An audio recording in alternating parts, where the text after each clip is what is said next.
Hello and welcome to the latest in the Leaders with Ambition podcast series. And today I'm absolutely delighted to welcome my guest, Nikki Merritt. Nikki is founder of the Quartus Advisory Group and is going to be an amazing podcast today. If you think about Nikki, or when I think about Nikki, I think about enthusiasm, drive, energy, focus. And this amazing powerhouse of a woman is an award-winning M&A expert, top voice on leadership. And she's got an incredibly entrepreneurial flair, which one needs if you're going to set your own firm up. But Nikki tells a really interesting story of when she was quite young, maybe 5 or 6. And she actually started making gifts and making cards to sell to her local community, which I just thought was absolutely amazing. And we'll talk through lots of different career iterations that Nikki's had. And some of the really important bits that have come out throughout her career are the importance of mentorship, but also modern leadership principles. So Nikki's going to shed some light on that for us as well, and how it feels to put things on the line, but also the excitement that comes with setting your own firm up. And it's a pretty brave thing to do. I think he's going to talk about how that feels as well. And one of Nikki's passions is personal growth. And anybody that knows her or follows her on LinkedIn can see that that's such a big part of who she is and how she likes people around her to work, really investing in themselves. So we will touch on how important, why that's important, and some areas that you can personally think about to develop yourself. And I noticed Nikki today had her Thursday Thought blog come out as well. So those are really interesting to read. We'll talk about some of the industry challenges. We'll talk about the future of corporate finance and also end on some words of wisdom for budding entrepreneurs out there like Nikki. But without further ado, I'm going to hand you over to Nikki to bring her career history to life for us. So Nikki, over to you. Thank you, Nikki. We've got double Nikki trouble on the podcast today, haven't we? Lucky work. And we both share that we've got northern roots as well. Yeah. So it's 2 northern Nikkis. Love it. What was it like growing up? Because you grew up in the north like I did. How was it for you? Yeah. No, I mean, it's a lovely place to grow up. I still live in the north. So, I'm fortunate enough to be able to travel with my career and my business over the years. But yeah, the roots are still firmly planted in the north of England. I love that. I like that you stay true to your roots as well. Yeah. When you were growing up, when did you know that you wanted to have this career in business? I know that from a young age, your father was really influential in your life, wasn't he? Yeah, I think I've just always been in and around business. And that probably, is one of the big influences on you as particularly me, as I was growing up. As you mentioned there, my dad did have his own business. He's retired now. But, all the way through my childhood, I remember my dad's businesses being very much just part of the fabric of the family. Times he had his office at home. This was very much before the COVID days and the working from home environments. We were very used to suppliers, clients coming to the house where he'd set up an office when he'd launched a business at one point before he then moved on to premises. So I think just that conversation around what it means to start a business, designing logos, business cards, invoices, working for him to do his paperwork, answering telephones. It just became part of my childhood, really, and then just set the foundation that you work. That's what you do.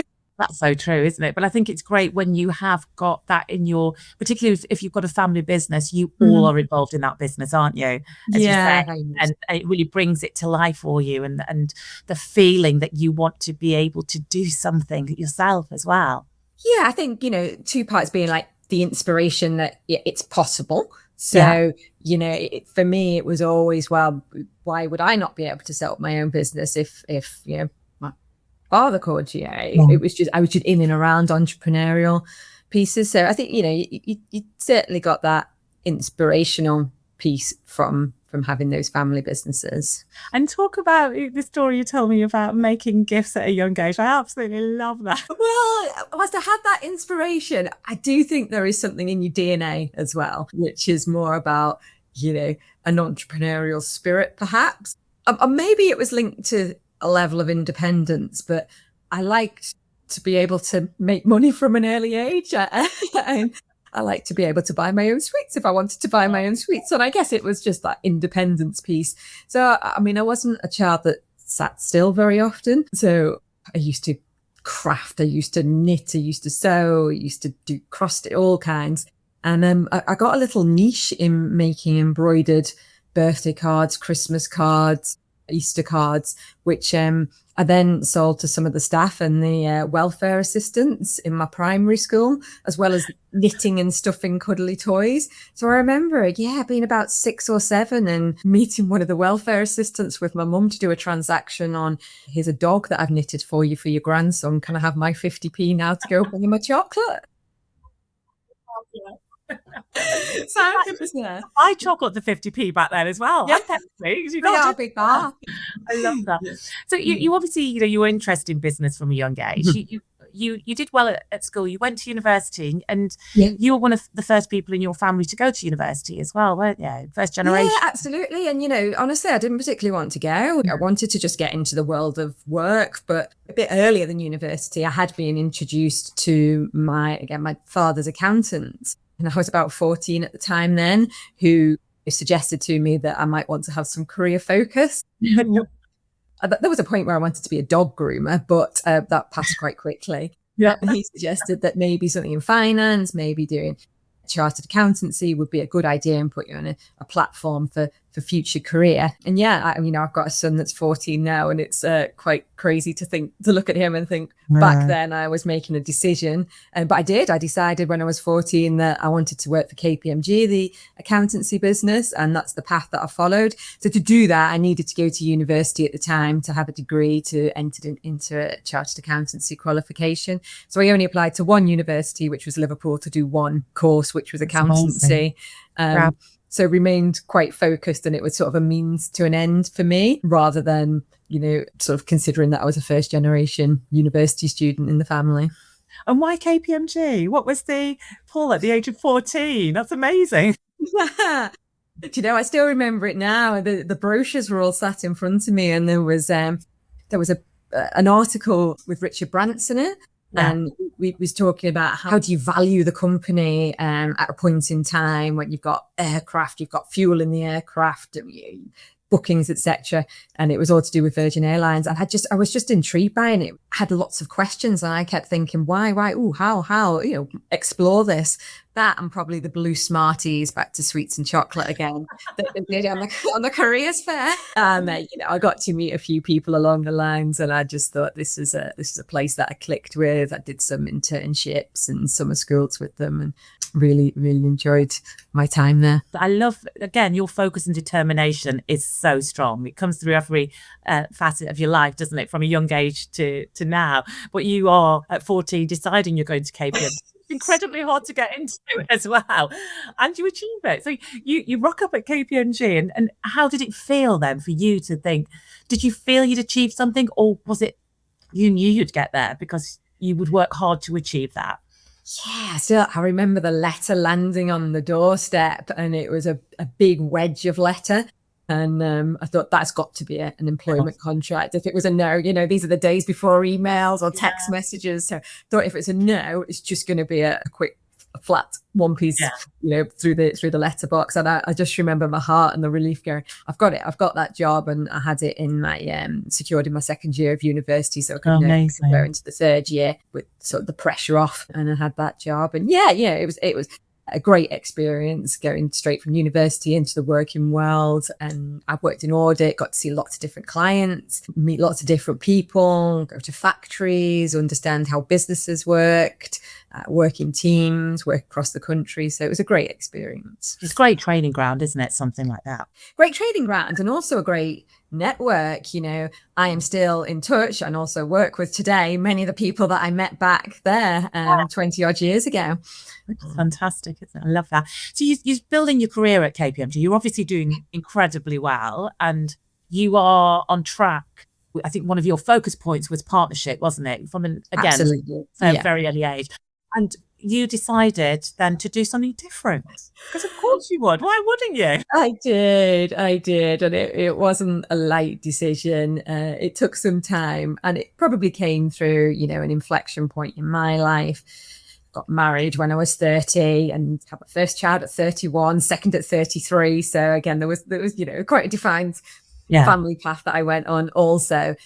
And, it was just real life hit. And after spending 10 years plus really driving a career at KPMG, I just found that the two weren't as compatible as I would have liked them to be. Maybe in time they could have been, but in the trajectory that I wanted to be on, in the timing that I wanted to achieve my goals, I couldn't see how I could bring the two things together.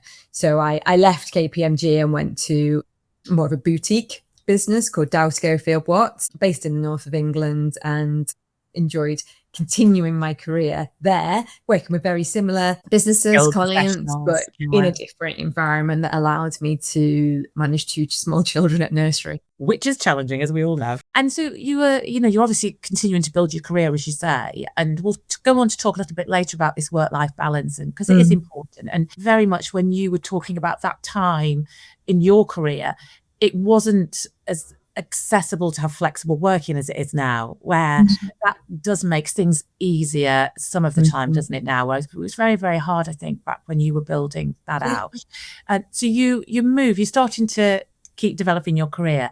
Again, when did you know that it was going to be the time that you were going to start thinking about your own firm? I think I've always wanted to do something independently, but not really sure what that was, and whether independence was to just do something by myself or just as a small collection of people. And I think, being open after I had the 2 children, I'd lost a bit of confidence as well. And, is the timing right? Have I got the energy levels, particularly? Have I got the energy levels to launch a business and go and do this? It all sounds very hard when actually earning, good package, good money where I am. I'm enjoying my work, but there was a niggle, and it just kept niggling. And I got to a point where I was thinking, if I don't go and scratch this itch, I'll just never know, will I?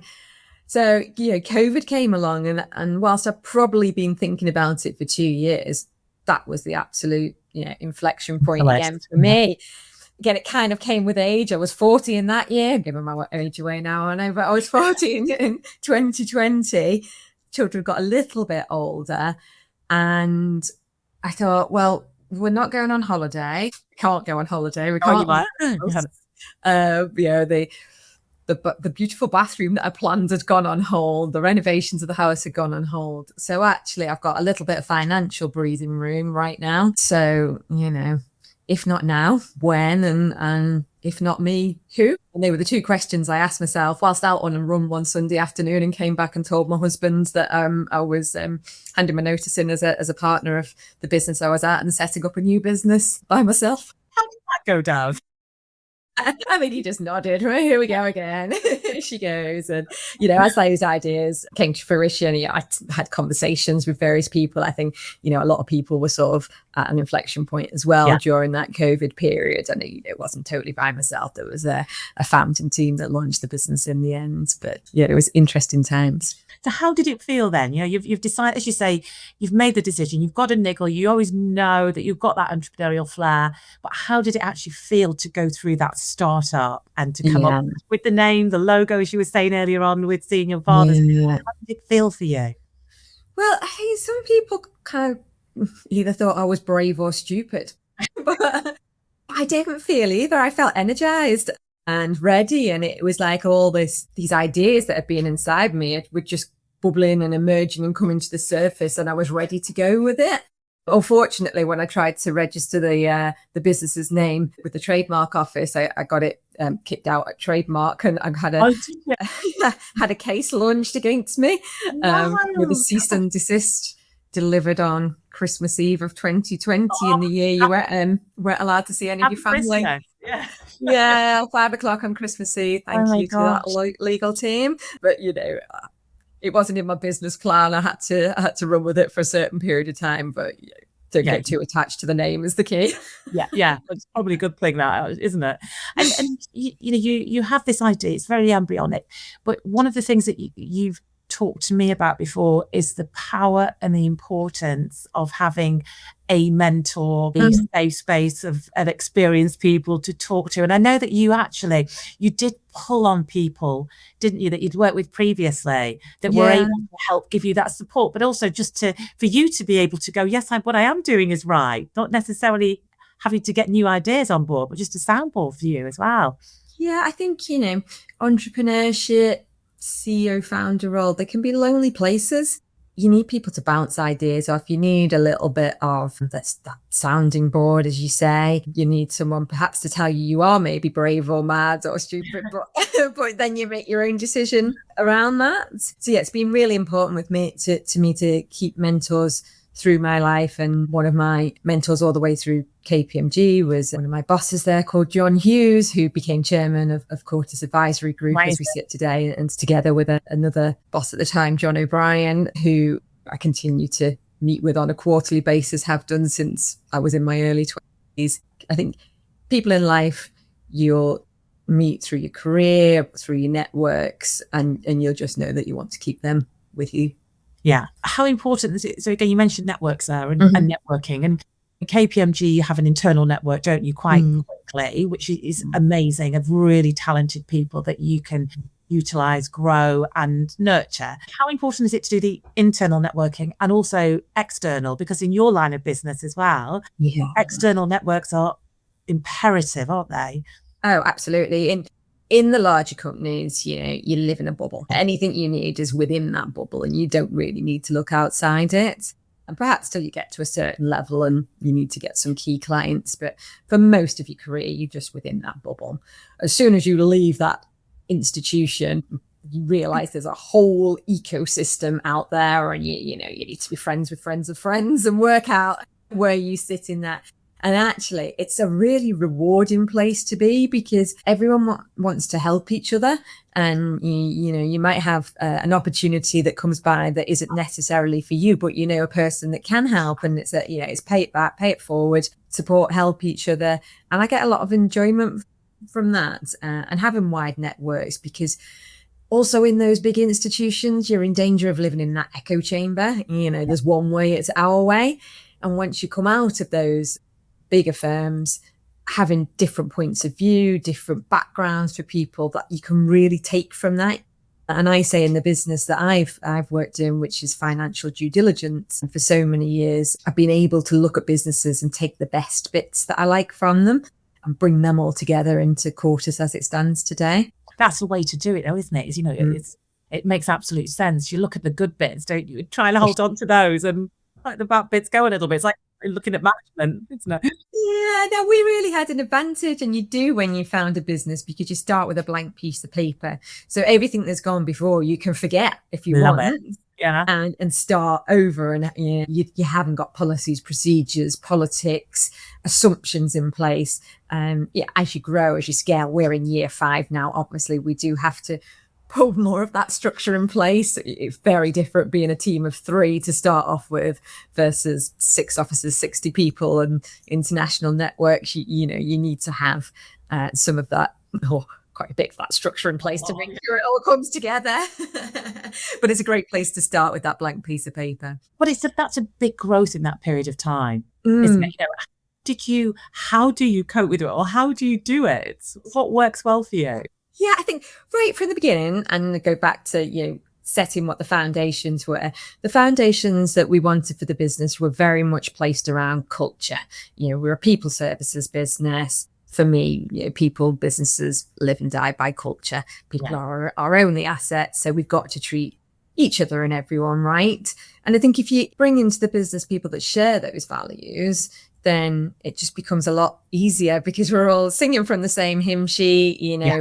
We can weave together the DNA of everybody that's here to create something which is really special. And I think that's where the magic comes together, that, we've all got a shared purpose. We know where we're taking the business, but we're all doing things for a slightly different reason, and bringing it all together is what makes you unique. It's very hard to bottle it, isn't it? Could you sell it? But each firm will say we do something special, but the uniqueness in your firm is the combination of the people that you have in the here and now. And it's, as you say, it's not just talking about culture, it's actually living and breathing the culture, which is a big thing, isn't it? Yeah. One of the things that we say all the way through our recruitment processes, we don't pay lip service to this. Yeah. And if you think we do, please do let us know. It's very important that you embed systems throughout a business where you can actually get a sense of whether that culture is working. So, we embed our values into our appraisal systems, into our recruitment, all the way from junior through to senior hires at partner. We're a B Corp, so it's really important to us that we have that social impact as well, and strong ESG ethos. Some of our branding reflects our values. So I think people need to know what they are and feel part of that. And it's how you feel when you're within that environment that'll make the difference. That's so true. And I think particularly if you look at some of the Generation Z at the moment, culture is incredibly high up on their lists of what they want from an organization and their expectations as well. So again, if you're wanting to grow and make sure that you're an international firm as you are now, it's so essential, isn't it, to listen from the ground up. You're setting the culture, but it's not just you that's making the culture. It's every single person in your organization.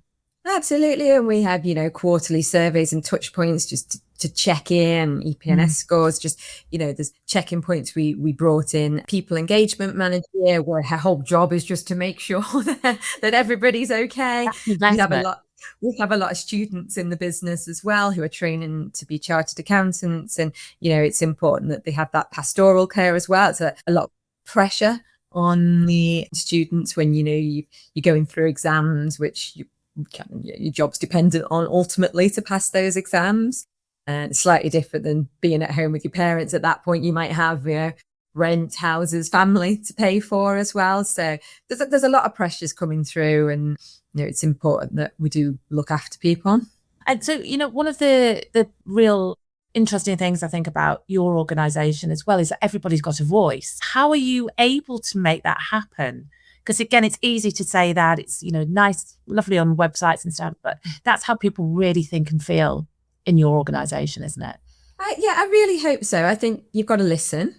Yeah. And then you've got to act on it. And then you've got to communicate what you're doing. And communication is key, isn't it, for so many things? Yeah. It's iterative. It's not do one people survey once a year and then put it in a drawer and say, tick, we did culture. It's listening to feedback. It's talking to people. It's asking how they are. And as you grow, you need more people that can do that. But it's a funnel, and we've got mechanisms in place to make sure that the people's voices are heard. I think that is so important. It's important for me because I felt that there was times through my career where there just wasn't. It was somebody heard some noise and nodded, but they didn't do anything about it. Yeah. You make it live and breathe again, which is fabulous. And I know that you and I have talked about around some of those lessons that you learn in leadership, and particularly modern principles. And it's around that you've mentioned holding the mirror up and making sure that you are actually doing what you would want to do. You just mentioned it there. When you were growing up, you didn't necessarily feel that you were heard. So how important is it to really keep adapting and evolving the leadership styles all the time? Yeah, absolutely. I think, the phrase that I've used with you before is, holding that mirror up is part of coaching as well, and mentoring, and just checking in on yourself. Are you actually doing what you are saying you're doing, whether it's behind closed doors, on email, in a meeting? Are you behaving the way that you say that should be good? So that's sort of a self-check-in and reflection, and you can build in some time for that, but take it seriously, because if you're not authentic. And that to me is one of the key principles of modern leadership. And for me, I've spent a bit of time over the last year really trying to work through what I think makes a good leader for today's generation. And if I boiled those down, there's probably 6 pillars that are important to me. It's having a strategic vision. So knowing where you're going. As a leader, you need to take your team with you. So even if your idea, you're already there, it's incubated you there, but you've forgotten to tell the rest of the team what it was. That's not. You're not coming on that journey, are they? It's not going to want it. No. So, is understanding the pace that you need to go at, how you get buy-in for that strategic vision, how your goals become other people's goals, or if it's, if you can be the custodian of that strategic vision as well. You might have inherited it, like not necessarily be yours as an entrepreneur. You may be in an organization where you've inherited it. I think that's really important to be able to communicate that and bring people with you. I think being authentic, genuinely authentic, not just I'm authentic, listen to me. This is what you see is what you get, just genuinely caring and being normal is interest in people's lives, I think, is a big thing. Yeah. And I often talk about that actually being a journey, Nikki. So when you start your career, you kind of act to be in the room, you may feel imposter syndrome is often quoted, and it is real, that you don't deserve to be there. Maybe you're not old enough to be there, maybe you're not experienced enough, maybe you just don't fit that circle of people. So you act, and this kind of avatar becomes the you, and then it becomes a defense mechanism, and that's what you need. I'm going into this meeting, I'm ready. This is Vicky walking into this meeting, and it takes a long time before you can actually go, do you know what, I'm just really comfortable. Just being really, I don't need to act it out anymore. I haven't got a point to prove, have a voice, and this is just me. So that genuine authenticity. The third point I'd look to is excellence. So by that, I don't mean being really successful and shouting and noisy and I've achieved this and look at us, we're doing great things over here. I just mean that attention to detail and noticing what's going on around you, and just acting in a manner which is kind, caring, delivers excellency. Easy for me to say throughout the business. Innovation. I think in today's world particularly, you've just got to embrace it. You've got to embrace that curiosity. You've got to create a business where people want to ask questions and want to constantly evolve, as you talked about earlier, that self-development. Innovation's got to be in there together with resilience. Resilience is key, isn't it, as well, I think? Yeah. And you referenced my Thursday thoughts earlier on LinkedIn. That was a little post about resilience that I have I penned earlier today, that's part of a larger article that I'm in the middle of writing. And it's really just sort of redefining what that is. Is resilience the tough guy that walks into the meeting and takes control of the room and doesn't care what other people say? Or not really. Resilience is more, to me, about having some redundancy in the system, having some space that if something fails, if something doesn't go right today, if something breaks, then it's okay, because you've got a bit of space, you've got a bit of redundancy. And I talk to very much that as an engineering term. You need some fail-safe.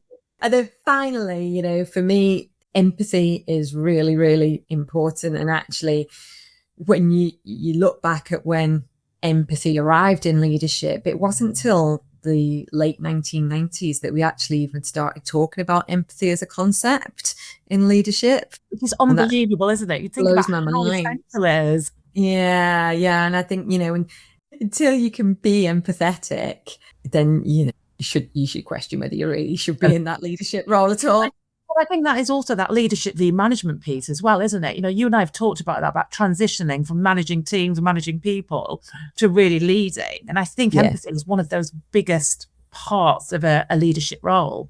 Yeah. And I, certainly would say at points in my career that empathy was not top of my list. I saw that as a soft skill, which is what they were proud upon. But now it's really one of the areas I think that people, in leadership roles, soft skills is one of the things that people look to develop and really hone, isn't it? Yeah. We here at Courses, we actually call those type of skills complex skills, because I actually think they're far more complex than technical skills. Yeah. And so we pay a lot of time and attention in trying to identify and help people develop those skills. But, certainly in my younger career, I saw that if I was empathetic and authentic, that would be a chink in my armor that someone would use against me in the future. And, that's just the world as it was in the, early dozens of perhaps a bit sharper elbows. Yeah. And no vulnerability. Leadership, you never showed vulnerability, whereas now I think, again, you can't not if you're going to be a leader and want to engage with people and communicate and move, particularly in people businesses. Right, in people businesses. It's funny that, isn't it? And so I know that, we mentioned, your personal learning is incredibly Mm, important to you, isn't it? You do a lot of reading, you do a lot of thought leadership as well. mm. And you've really tried to condense some of your working week to enable you to have time to think and plan, Yeah. which I think is fantastic. Do you want to talk about that a little bit, how that works? Yeah, absolutely. I just worked through a program during 2025 called Quality of Mind with an excellent leader called Piers Thurston. His concept talks about before psychology. Right. And a lot of the learnings that I've done with Piers have been around kind of stepping back and understanding what's true here and now, rather than understanding that there is an identified self over here that is running the show, for example. Sometimes that avatar self Yeah. I love that use of the avatar. I'm really fascinated with that. self can be the noisy one in the room and project something which isn't real and isn't true. So I spent a lot of time really trying to step back in my personal life and my business life and think about, what do I know to be true in this moment?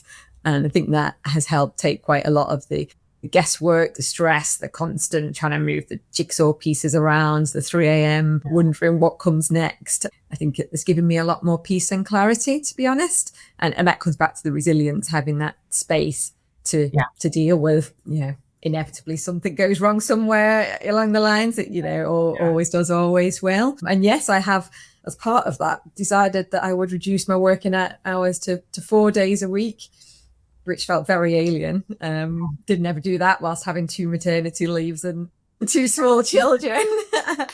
And the trick is to not plan too much into that extra time. Let that time emerge to do what I might want to do. And have you been quite protective over that time as well? Are you good at being able to do that? Because I'm sure sometimes other elements of life seep in. Are you trying to really maintain that? Yeah. It's sometimes you have to leave the phone elsewhere. Yeah. Just leave it, the world won't fall apart in a few hours. But I think you do need to be disciplined if you really want to make a change, if you really want to get yourself on a different footing. And for me, that was very much about just making sure that I felt like I had enough energy really to go into this next phase of growth for Quartus. I think we've got ambitious plans. We want to take the business forward. But if I kept going at the rate I was going, I just couldn't form a sentence by a Friday. I was just too tired. So actually, let's just try and create a bit more space to recover. It's great. Well, it benefits you and it benefits the firm as well. So, it's a win-win situation, isn't it? Yeah. And, I do a lot of training in the gym also, and it's exactly the same methodology. If we train every day, there's no time for recovery. So sometimes you have to step your training back to build back better. Love that. Good analogy. And talking about training, I know that you do really think about this stress burnout and ensuring that yourself, your peers, your team, and also the employees at the firm aren't getting to that level. And you and I have talked really a lot before, haven't we, about the importance of looking after yourself. And as you mentioned there, exercise is a really big part of that for you, isn't it? Yeah, absolutely. Exercise has been part of my life for as long as I can remember. You're really, an Olympic weightlifting coach. I've not been in the Olympics. It's just a style of training. So I am a qualified Olympic weightlifting coach. I love that. It's a discipline I fell into probably about 7, 8, 9 years ago now. Powerlifting, strong woman competitions. Oh. I have lifted a car and Olympic weightlifting, and I guess why that worked for me was because just, I suppose, you're only really against yourself. Right. You're trying to make incremental gains against yourself. So, I've never really been particularly big on team sports, but I enjoyed trying to see what I could do. And it is incremental, when you get to certain levels. And just in that moment, if you're about to lift a car or stick a barbell above your head, you can't think about what's for tea or having, to unplug the hair straighteners. It's just, you have to be in that moment and be present and breathe and go for it. And I think, that kind of style has suited me actually. And it's quite technical. Sometimes we'll spend an hour training just to move a toe an inch to see if that's bigger. I get a bigger lift with that. Wow. There's a lot of So science yeah, behind it. I'd recommend it. Yeah, it's really that's amazing. And so how do you define success for yourself then? Because you're obviously an incredibly successful woman. Very kind. How do you define that for you? What is it? Yeah, I think it has to be really individual, shut the noise out, forget what other people think. You have to think, what does that look like for me today? And, some days that might just be, look, I, sat down and had dinner with the family. Yeah. I've achieved that today. I've picked the kids up from school, whatever that may be, If you have won a big pitch in work and that's great, but you missed school concert, parents' evening, dinner date, that's not success. That's achieving a goal, but missing out on the other hand. So you've got to really define what it is for you personally. And, I think my definition sits somewhere around just consistently being the best that you can in that day and having the discipline to stick to it.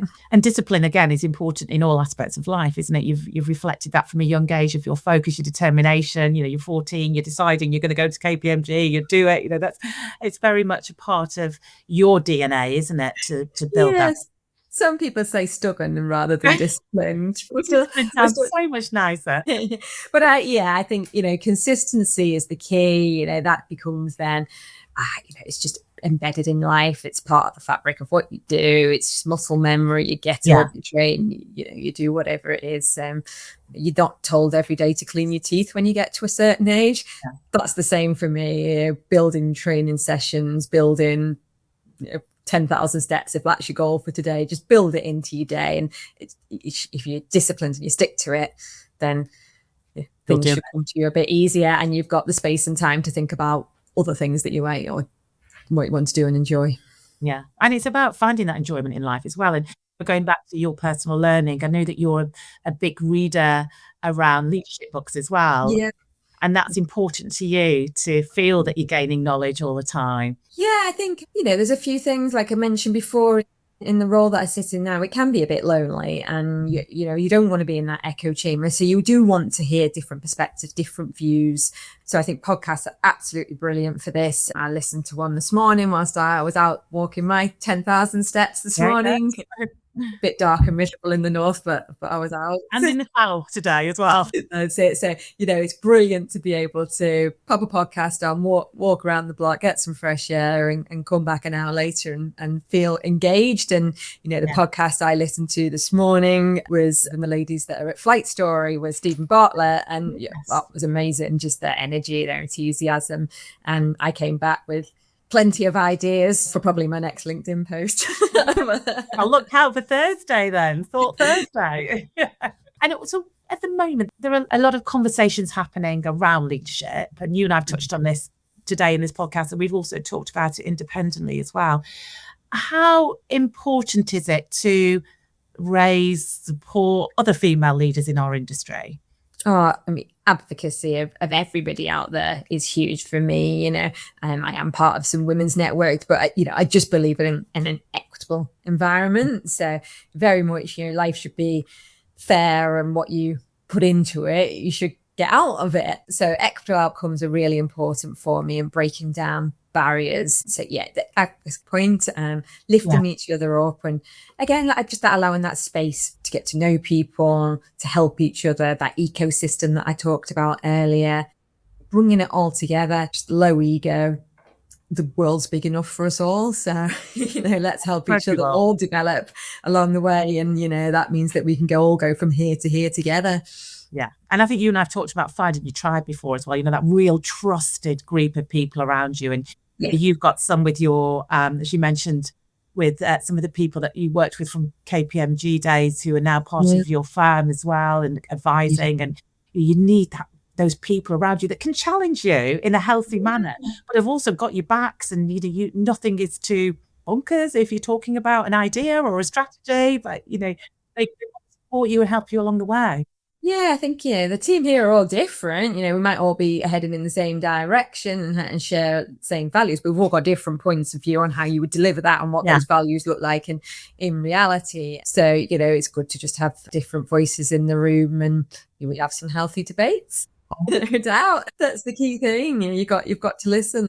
So what about the challenges facing the industry at the moment and the outlook? What is happening and what are you and your peers facing? Yeah, I think for us particularly, there's a lot more competition come to the industry. I think this last sort of year to 2 years, there's been a lot of investment, private equity investment in the industry, which for someone like myself that has been going for 5 years and doesn't have any external funding, I don't have the deep pockets that others may have currently to invest in technology and AI, in big hires, for example. So I think as a CEO founder, that's a challenge, and we have to consider where we sit within that group in the future.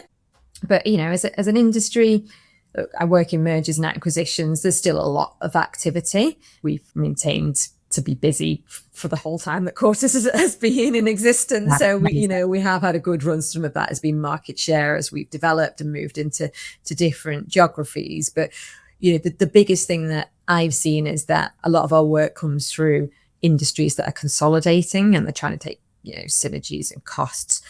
What we really need to do in the UK is drive growth. We need to invest in talent and we need to drive growth. We need to increase GDP. We've got to encourage entrepreneurship. We've got to really sort out the tax regime over here. Otherwise, we're going to lose so much talent to places that are welcoming entrepreneurs that they've got different tax rates. And that's a real conversation that I have with people. Like even this week, 3 different individuals leaving the country. You can see it happening, can't you now? Yeah.